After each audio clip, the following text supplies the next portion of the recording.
Metro Manila at ilang karatig ng silangan ng Nodo Luzon makakaranas ng mga ilang light drizzle rain bunsod ng umiiral muli na shear line dahil sa malakas na amihan at salpukan ng easterly. Mga kalat-kalat na pag-ulan lalo na sa bahagi po ng Aurora at Bicol Region inaasahan. Lalalabi ng bansa kabilang na ang Eastern Mindanao dahil sa surface trap at pamumuo ng Intertropical Convergence Zone, magdadala ng mga kalat-kalatang mga pag-ulan na may pagkidlat at pagkulog. Scattered na mga heavy rain showers mararanasan sa ilang bahagi ng Davao Region. Convergence na binabantayan natin nung nakarang araw, naging isang remnants na lamang na magdadala ng posibleng malawakang pag-ulan sa ilang bahagi ng Mindanao sa mga susunod na araw this week.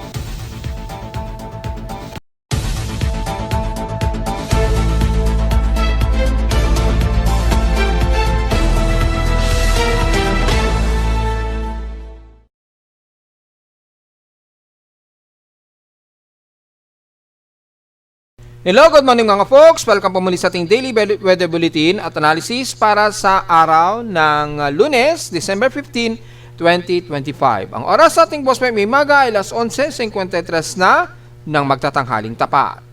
Well, nakakaranas pa rin tayo ng mga light drizzle to some moderate and heavy rain showers naman sa ilang bahagi ng silangan ng bansa, lalo na dito sa Luzon hanggang Southeast Luzon, bunsod po ng pamumuo na naman ng ating shear line dyan. At dahil sa salpukan ng easterlies at northeast monsoon sa Hilaga, magbubunsod po tayo ng mga kaalatang pag-ulan at makikita natin sa Doppler radar imagery ang malawakan ng mga ilang moderate at to some heavy rain showers na scattered po ang makikita natin dito. Ayan. Sisilipin po natin yung Doppler radar imagery, ang data feed kay Pag-asa. Makikita po natin ang malawakan na range ng maulap at may dalang mga pag-ulan na ito, mga ilang moderate to heavy rain showers dito sa bahagi ng Polillo Island, ilang bahagi ng Camarines Norte at ilang bahagi din ng Bicol Region, kabilang na dito sa bahagi nga po ng hilagang parte ng Naga o Camarines Sur at Catanduanes. Dito naman sa bandang Quezon Province hanggang Laguna, magpapang-abot po yung mga ilang ulan dyan. Yan, kitang-kita naman po sa Doppler radar at ilang parte, especially sa buong Quezon Province, pataas na yun ang bandang Aurora Region, yan, sa Silangan, yan hanggang Kasiguran Aurora at inaasahang magpapang-abot yan silang bahagi pa rin ng Cagayan Valley, especially Isabela, hanggang dyan na sa ilang nalalabi ng halos bandang baybayin ng Tuguegarao o Santa Ana, Cagayan sa Northeastern Luzon. Hindi nga lang nasasagap ng Doppler radar dahil walang gumagana na APARI Doppler radar dito. Meron dapat tayong APARI radar dito eh. So posibleng gumagana yan, but since hindi po umagana, hindi tuloy natin makita kung gaano kakapal ang dalang ulan nito. Yung estimated precipitation rate. Makikita naman natin dito na kung saan nasasagap ang droplets ng ulan. Makikita natin na lumalagpas po sa halos 30 millimeters ang mga water vapor na nasasagap ng Doppler radar. Kaya magdadala po yan ng malawakang pag-ulan dito. So sa mga kababayan natin, umaabot yan sa parting Metro Manila ang light drizzle rain. Expected po yan sa maghapon. Ilang bahagi pa rin ng bandang Central Luzon at dyan sa may bandang pagitan po ng kanluran ng Luzon. Expected magiging maulap tayo. Very gloomy kasabay ng napakamalamig na temperatura dito sa kanlurang bahagi ng Nodo Luzon. Kaya bumababa na naman yung temperatura natin. So at least may idea tayo mga folks. At mula sa ating lightning detection system, makikita natin ay yung latest na mga pagkulog at pagkilat. Silipin natin yung real-time na lightning detection natin. Antayin natin mag-load yung 100 plus minutes ago. Pero below ay nasa at least 21 lightning strokes o lightning strikes. Malapit sa amin sa Caloocan. Although nandito yan sa karagatan ng eastern sections ng Luzon. So, ang pinaka-closest is 26 km. Walang latest update. Yan, 26 km. Ang pinakamalapit sa amin sa Caloocan. Pero nadedetect po yung lightning strikes. Ayan, nagpapulsing po tayo. Yan. So, walang latest. So, 21 lamang yung latest lightning strikes. Dahil siguro masyado nang malamig yung parte na ito. So, kukonti yung ating latest lightning strike detection. Sa ating current conditions, mostly cloudy po tayo, humid at mostly cloudy. So, overcast pa rin tayo. So, tuloy-tuloy yan hanggang Wednesday na magiging overcast tayo. Partially cloudy to mostly cloudy ang ating maghapon at hazy at may mga mga maliitan na tsansa ng pag-ulan ngayong araw. According dito sa aking forecast and storm prediction, ay nasa 70% hanggang bukas na ng Martes na 30% na tsansa ng mga pag-ulan po. So, expected this week magiging light drizzle rain tayo kung pumasok man ang mga tsansa ng pag-ulan. Pero dyan sa may bandang silangan nga po, bandang Quezon City, Taytay, ganyan, Marikina, hanggang dyan sa bandang Laguna at Quezon Province, mas mataas ang buhos ng ulan sa inyo mga folks. Sa lowest temperature na itala na kay weather station, kanilang 5:39 AM, nakapagtala kami ng lowest of 24.4 degrees Celsius, almost stationary na pinakamababa so far. At sa highest temperature namin kahapon ay nasa 31.3 degrees Celsius. Kahapon ito nag-peak 3:02 PM. Ibig sabihin lamang po ay mababa ang aming heat index. Although nasa 38 ito, alanganin na 38.9 degrees Celsius na mababa ang aming heat index. At dahil sa mapaka-gloomy natin, mababa lamang ang inaasahan nating forecast ng heat index. So hindi muna natin tatalakayin yung forecast sa magiging heat index. Pero again, sa gusto malaman ay pwede nyo makita dito sa may ng Almanac Climate at Heat Index nationwide. Pwede nyo pong makita yan ngayong araw kung ano yung magiging init factor forecast sa inyo dyan, sa inyong mga lugar na gusto nyong malaman. Sa ating PXC Simpson past 24 hours, nangunguna pa rin ang bahagi ng Zamboanga Peninsula na may 34.8 degrees Celsius na mas mainit na air temperature. At sa lowest temperature sa Baguio, mas bumaba na ito sa 14.6 degrees Celsius na pinakamababa na ngayon na total ng lowest temperature sa bansa. Pero asahan natin mga bandang 13 o 12 degrees Celsius yan sa bandang Atok, Benguet. Asahan natin yan lalo't malapit na po mag-peak yung ating amihan. At sa ating precipitation naman o unulan, ang Dipolog na may total of 13 mm na total rainfall. Kahapon wala kaming total rainfall pero ngayong araw mayroong kaming kakapasok lang na 2.1 mm na total rainfall. So sa December rain total namin nasa 45.9 mm pa lamang ang total rainfall sa amin sa Caloocan. Siyempre, mataas ang ating outside humidity, very obvious, 88%. Tumaas ito ng 8% since last hour. So kung tumaas ang ating outside temperature, magiging malagkit-lagkit na alinsangan ang mararanasan natin. So take note yan. At sa ating atmospheric pressure, high pressure area po tayo na 1,011 hectopascals. Mabagal pagbaba nito since last hour. Natiling low tide po tayo, so mababa ang ating sea level, pero dyan sa mga bambiyahe sa may bandang silangan na kung saan medyo malakas-lakas o maalon, ay ingat na lamang po mga folks. At sa ating namang almanac, sumikat ang haring araw kaninang 6:13 AM at lulubog po ito mamayang 5:29 PM. At ang ating palubog pa lamang na waning crescent na 20% illuminated na lamang po ng buwan, palubog pa lamang po ito at 24 degree elevation. Lulubog pa lamang po ito mamayang hapon, 1:52 PM at kinabukasan na ng madaling araw ng 2:51 AM naman ito magmo-moonrise. At sa ating local weather outlook para ngayong Lunes at Martes, magiging partly cloudy ang ating maghapon. Tsansa ng pag-ulan maliit lamang, 19 to 20% at bukas naman naglalaro 30 to 32% chance na uulanin sa amin sa Caloocan. So maaaring hindi rito, posibleng sa ibang parte ng Metro Manila, mataas ang pag-ulan. So importante pa rin ang payong mga folks, lalo na't Lunes na Lunes ngayon. At sa atin namang highest and lowest temperature expected maglalaro between 28 to 29 degrees Celsius and lowest temperature expected ay nasa 25 degrees Celsius lamang. Magiging ganito ang magiging panahon natin base sa ating BC short-term weather forecast ay hanggang buong linggong ito matalas ay magiging overcast tayo, maulap at may mga ilang light drizzle rain ang inaasahan. So take note yan mga folks. So, diretso agad tayo sa ating ginagamit na satellite imagery. Makikita po ang kaulapan nito paglakas muli ng ating amihan since kahapon. Binanggit na natin yan na pagdating talaga ng Sabado-Linggo, manunumbalik ang paglakas ng amihan. At dahil dyan, magiging maginaw na naman ang ilang bahagi dito sa Northern Luzon. At makikita natin ang ilang parte ng silangan ng Northern Luzon ay magiging maulan. Ang parte na ito ng Pulilo Island at ilang bahagi ng Quezon Province at Aurora Region. So, may mga ibang kaulapan na iira sa Metro Manila at ilang bahagi ng Calabarzon, kabilang na ang Laguna. Kaya nakakaranas tayo ng medyo light drizzle rain ngayon dito sa Metro Manila.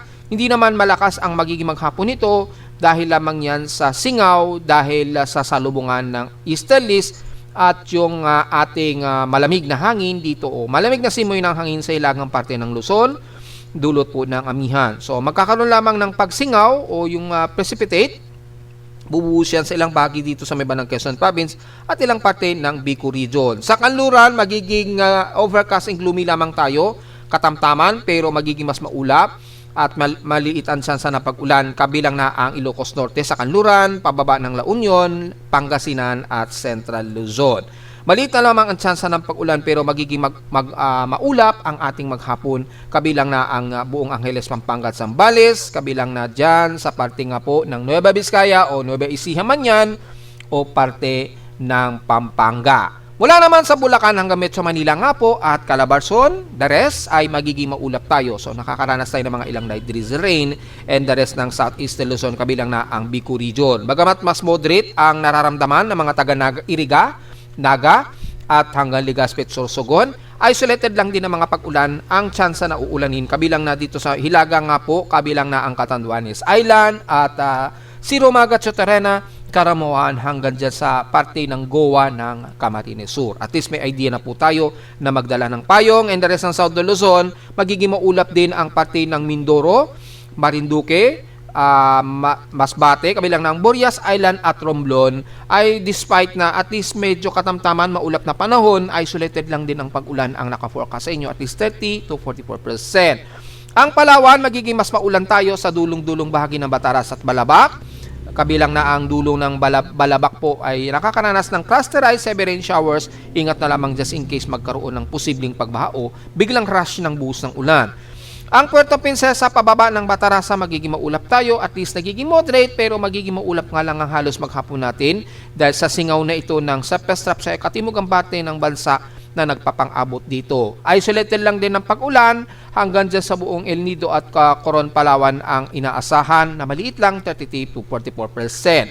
Sa buong Visayas naman ay katamtaman, wala tayong masyadong komento, partly to sa mostly cloudy lamang tayo at mga isolated lamang ang naka-forecast. Typically, mga around 30% to 40% din ang inaasahan na tsansa ng pag-ulan. So, wag masyadong magbibilad dahil kayo po ang medyo mataas ang hot humid na panahon sa buong Kabisayaan. At sa Mindanao naman, magiging mas maulan tayo, kabilang na ang buong Davao Region, mula Davao de Oro, Davao del Norte, at the rest ng Agusan del Sur, at most of Eastern Mindanao.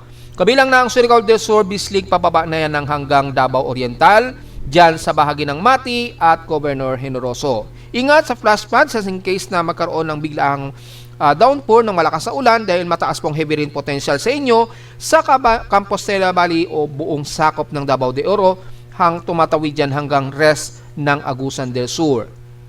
Asahan ng maulan sa Davao City at ilang parte ng Davao del Sur. Magiging maulap tayo at kalat-kalat ang pag-ulan na may pagkilat at pagkulog. At mula dito sa bahagi nga po ng General Santos and the rest ng Sultan Kudarat, Coronadal, Kidapawan, pataas na yan ng hanggang Maguindanao del Norte. Magiging maulap tayo, isolated lang din ang kalat-kalat at pag-ulan na medyo hot humid tayo na may pagkilat at pagkulog sa maghapon.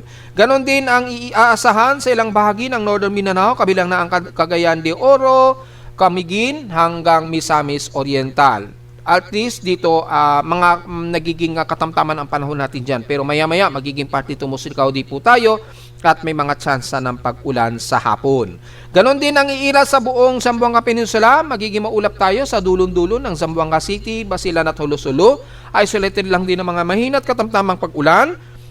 May kasamang pagkulog at pagkidlat ang inaasahan. So, hindi ganon kataas ang water vapor. Makikita natin sa ating water vapor dito.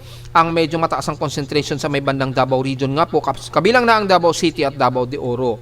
Pero mapapansin natin, mga ilang cluster lamang na makakapal na mga water vapor. At least naglalaro, 50 to 20 millimeters ang expected lamang na pag-ulan.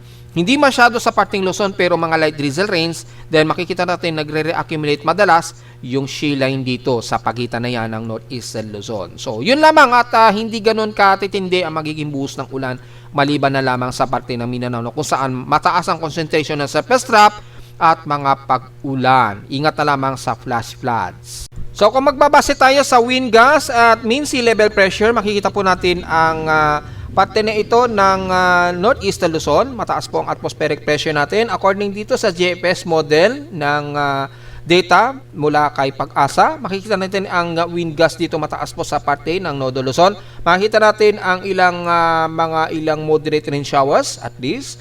At mga kalat-kalat po na mga mahinang pag-ulan. Pero yung bugso ng hangin at least, ang bugso nito umaabot ng at least mga 61 km per hour. lalo na dito sa ilagang parte ng Nodo Luzon sa Ilocos Norte, ilang parte pa rin ng Central Luzon, at least the rest ay mga nasa 50 kilometers per hour ang magiging bugso natin kasama ang Metro Manila. Daloy lamang yan ng ating amihan. So makikita po natin kung i-animate natin, mapapansin natin ang tuloy-tuloy po na daloy ng hanging amihan. Ayan.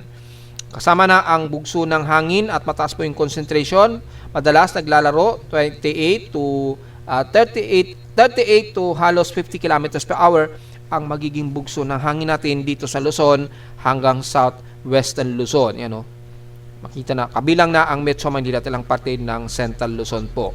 Atmospheric pressure, base dito kay GFS, mababa lamang, kabilang na ang Metro Manila. Naglalaro sa 1,008 to 1,006 hectopascals.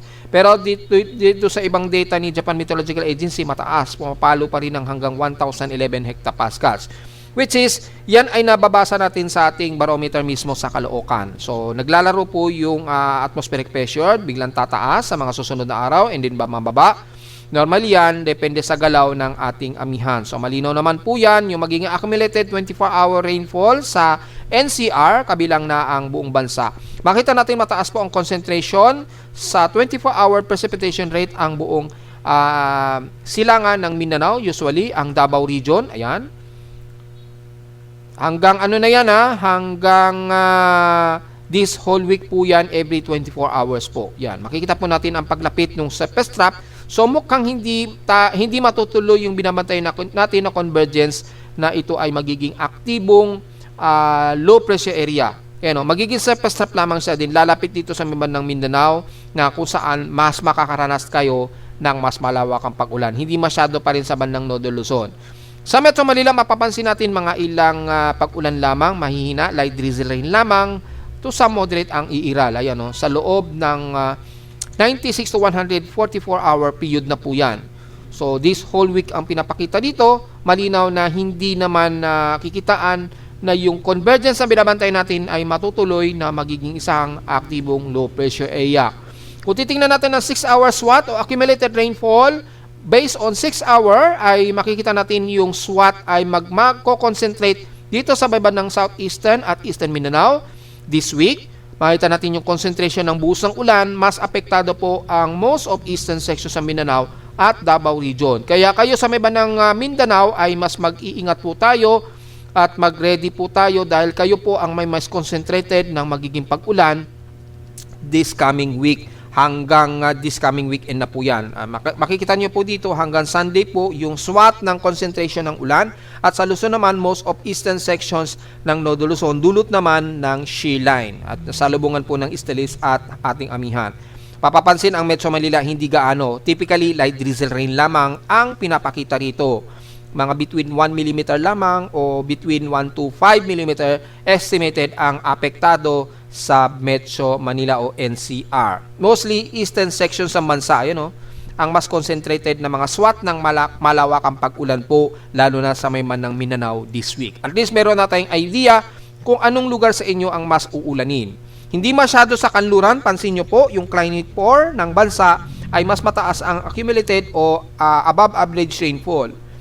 Ilang beses na natin pinapaliwanag yan yung climate 4 ng bansa natin kapag mga gantong buwan po, November to December at mga unang buwan ng sumusunod na taon, usually ang mas mataas ang average rainfall ang eastern sections ng ating bansa.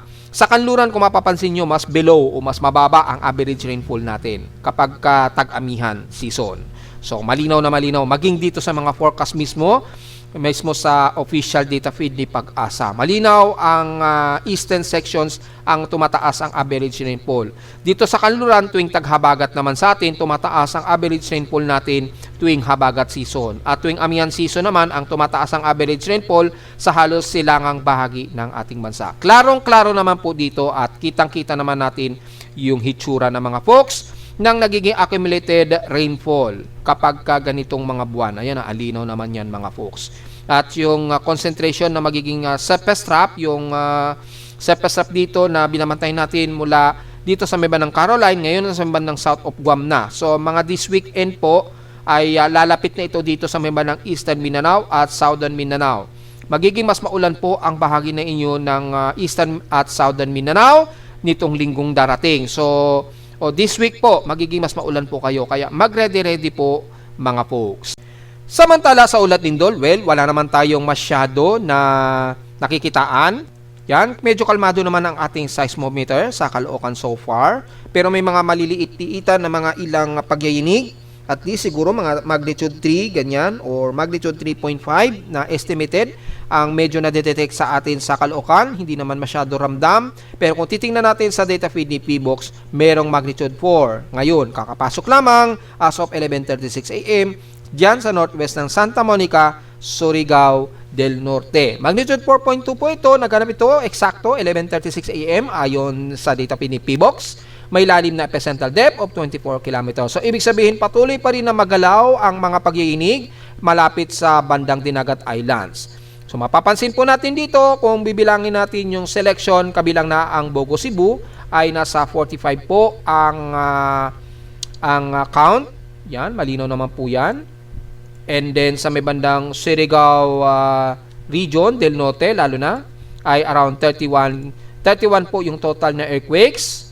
Sa may bandang paligid po ng dito sa may bandang Davao Oriental sa Manay ay around 26 total earthquakes po. So mas marami po pa rin kahit nadadagdagan na tuloy-tuloy dito sa parte pa rin ng Bogo Cebu, Surigao at bandang Manay sa Davao Oriental. So ngayon pa lamang mayroon tayong magnitude 4.0 ayon dito sa data feed at mula kaninang madaling araw so far wala namang latest na magnitude 4. So, ngayon lamang tayo nagkaroon ng magnitude 4. Pero, as usual, tuloy-tuloy pa rin yung mga aftershocks yan sa may bandang Bogo Cebu. Kabilang na ang bandang Surigao area. Ayan, mayroon na namang pagyayanig mula pa kaninang madaling araw. Ayan, mga aftershocks pa rin na tuloy-tuloy. So, ang haba ng mga paggalaw ng tectonic dyan sa pating ng Cebu. Yan. So, mula sa atin namang historical earthquake data, para makita naman natin yung bilang, lagpas na ba ito ng 500 total earthquakes dahil nasa kalahating buwan na po tayo ng December. Malapit na rin pong magpasko. So, yun po yung inaasahan natin. Mga halos 2, 3, 4, 5, 6, 7, 8, 9. Mga 9 days na lamang to Christmas. Yan. Mga 9 days na lang po bago magpasko. Tingnan natin kung aabot pa ba ito ng mahigit sa 1,000 total earthquakes. For the month of December, ang total earthquakes natin, 459 po. 440 dito is magnitude 2.0 pataas. 19 sa magnitude 4. And so far, wala naman tayo naitala na kahit isang magnitude 5.0. At sana wag na po magkaroon pa para naman maging masaya ang Pasko natin. Mapapansin ang concentration sa may bandang katimugan naman sa mas mataas po yung cluster ng pag-ulan. Sa paligid po ng Bisaya sa bandang Bogo, 74 ang total earthquakes. At sa paligid naman ng bandang Eastern Mindanao, around 122 total earthquakes po. Kung lalapitan pa natin na mas precise, ay paligid ng Bogo Cebu 70 at sa may bandang Manay, Davao Oriental ay 54 ang total earthquakes. So mas marami pa rin kumpara sa bandang Northern Luzon po. Pero wag natin baliwain yan dahil masyado na namang kalmado ang mga pagyayanig natin sa bansa. Lalo po tayong mag-iingat anytime dahil posibleng magkaroon tayo ng paggulat o baka-gulatin na naman tayo ng mga pagyayinig na malalakas. At wala sa ating annual earthquake frequency by magnitude dahil malapit na pong matapos ang year 2025, mapapansin natin pumalo na sa 21,000 mahigit ang total earthquakes na natin ngayong taon. Mas nahigitan niya ang nakalipas na 7 taon po. Pinakamataas na po ito sa nakalipas na 7 taon. Since 2018 na nag-upload ng data si PBOX sa kanilang web server. So, banasin natin yun ito sa pinaka-data ni PBOX mismo. So, masasabi nating official data po ito dahil ang data ay ginamit natin mula sa data feed ni PBOX. So, makikita natin 21,000 mahigit na po ang total earthquakes natin, which is palala ng palala o parami ng mas parami ang nagiging lindol natin sa Pilipinas habang lumilipas ang taon. Yan. So, nasa 21,000 na tayo. Hindi po ito maganda, hindi po ito good news dahil imbis na bumababa po ay lalong dumadagdag ang total earthquakes. At narito naman ating 3-day weather forecast para sa araw ng Lunes, December 15, 2025.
At hanggang dito na lang po ating daily weather bulletin at analysis para sa araw ng Lunes, December 15, 2025. Huwag mo kalimutan na mag-like, share, subscribe po sa ating YouTube channel at visit lamang anytime sa ating website na www.pimoweather.com para sa bang detalye na gusto malaman na hindi natin isama ngayong tanghali na. Sa ating report, asahan natin na masyado tayong gloomy at expected ang mga light drizzle rain dahil nga po sa singaw ng salubungan po ng Estelis at ating amihan po dahil lumakas na nga po muli. At visit natin sa ating website sa gusto malaman pa rin dynamic events mula sa mismong data ng aking aparato sa Caloocan at sa data feeds mula sa iba't ibang weather agencies.